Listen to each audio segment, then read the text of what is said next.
Gente, mas então, como eu digo, né, eu sempre encerro com 3 perguntas, né? E a primeira pergunta é: qual o horizonte para a área de vocês, né? Ou seja, né, a área da educação, que horizonte vocês enxergam, né? Quem quiser começar, não tem ordem definida. Começa? Então tá, já que vamos começar então. Para nossa área, assim, ali, educação, escola, né, a gente temos muitos pensamentos positivos, né, para nossa escola,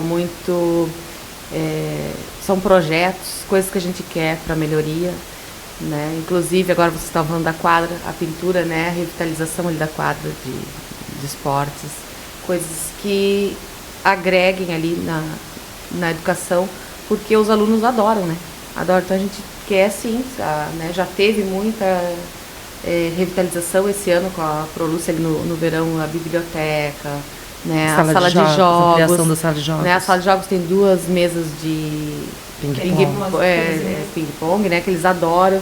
Então, a gente só quer dar seguir, né, nessa melhoria, coisas que eles realmente são coisas que eles pedem para nós, né, os alunos, um espaço né, mais agradável, né, que proporcione, seja mais prazeroso estar no ambiente escolar.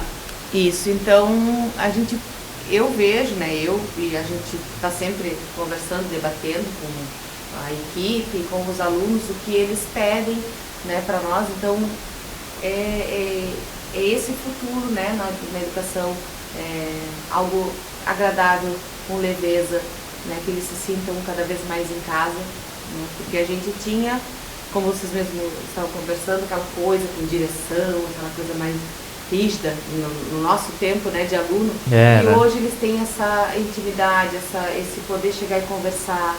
Então isso tudo eu vejo como muito grandioso, né, essa intimidade entre aluno, professor, família, a gente poder ter essa coisa mais junto.